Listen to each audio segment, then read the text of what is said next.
ఈ దేశంలో అన్నిటికన్నా ముఖ్యమైన విషయం ఏంటంటే చాలామందికి అవసరమైనది ఏంటంటే విద్య అనేటువంటి చాలా కీలకమైనటువంటి అంశం. విద్యని అన్ని దేశాలు కూడా అభివృద్ధి పరంగా నడిపించవలసిన బాధ్యత ఉంది. అదేవిధంగా ఈ దేశమే కాదు, ఆ దేశాన్ని అనుసరిస్తూ కూడా రాష్ట్రాలలో కూడా విద్యను బలోపేతం చేసినప్పుడే సమాజానికి ఒక మంచి నాయకుడిని కానీ, లేకుంటే సమాజంలో సోషల్ సర్వీస్ చేయడానికి కానీ, ఉన్నతమైనటువంటి స్థాయికి ఎదగడానికి కానీ ఒక అవకాశం ఉంటుంది. ఉన్నత విద్యా విలువ చదివినప్పుడు మాత్రమే ఆ వ్యక్తి ఉన్నత విద్యలు చదువుకొని దేశానికి కూడా ఎంతో కొంత తన వంతు సహాయాన్ని కూడా దేశానికి కూడా అందించిన వ్యక్తిగా వాళ్ళు చరిత్రలో నిలిచిపోయే అవకాశాలు ఉంది. కానీ ఈరోజు మన దేశంలో చూస్తుంటే విద్య అనేటువంటి కేవలం ప్రభుత్వ పాఠశాలలే కాదు, విద్య అంటే ప్రభుత్వ పాఠశాలతో పాటు ప్రభుత్వ లైబ్రరీలను కూడా మనం బలోపేతం చేయవలసినటువంటి అవసరం ఉంది. ఎందుకంటే ఈ దేశంలో మనం గతంలో ఒక రాజా రామ్మోహన్ రాయ్ లైబ్రరీ ఫౌండేషన్ వారు ఈ దేశంలో ఉన్నటువంటి లైబ్రరీ మీద ఒక సర్వే నిర్వహిస్తే ఈ దేశంలో ఉన్నటువంటి ప్రభుత్వ లైబ్రరీలు అధికారికంగా నమోదైనవి కేవలం 45,000 మాత్రమే ఉన్నాయంటే ఒకసారి మనం ఆలోచన చేయవలసినటువంటి అవసరం ఉంది. అదేవిధంగా యునెస్కో వారు ఒక సర్వే చేసిరు.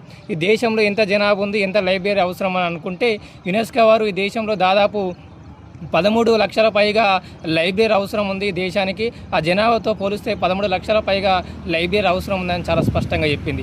అంటే మనం దీన్ని అర్థం చేసుకున్న విషయం ఏంటంటే మన దేశ జనాభాతో పోలిస్తే ఈరోజు 13 లక్షల లైబ్రరీలు ఎక్కడ ఉన్నాయి, దాదాపు 45,000 లైబ్రరీ ఉన్నాయంటే ఎంత వ్యత్యాసం ఉందో మనం ఒకసారి ఆలోచన చేయవలసినటువంటి అవసరం ఉంది.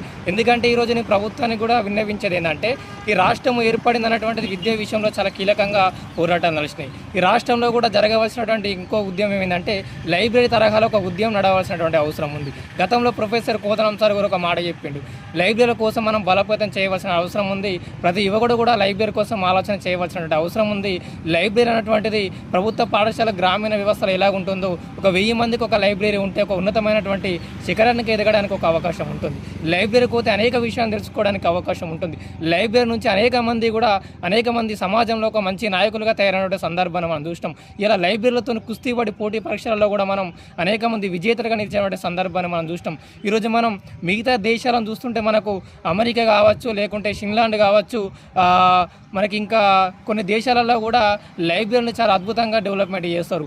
అదేవిధంగా మన దేశం ఇంకా లైబ్రరీ విషయంగా పరంగా ఈ దేశంలో ఉన్నటువంటి వ్యవస్థ లైబ్రరీ పరంగా ఎందుకు ఇంకా డెవలప్మెంట్ జరుగుతుంది అన్న విషయాన్ని మనం చాలా అర్థం చేసుకునేటువంటి అవసరం ఉంది. ఎందుకంటే సింగపూర్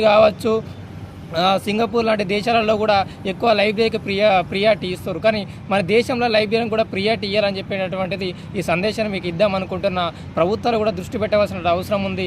ప్రభుత్వాలతో పాటు స్థానికంగా ఉన్న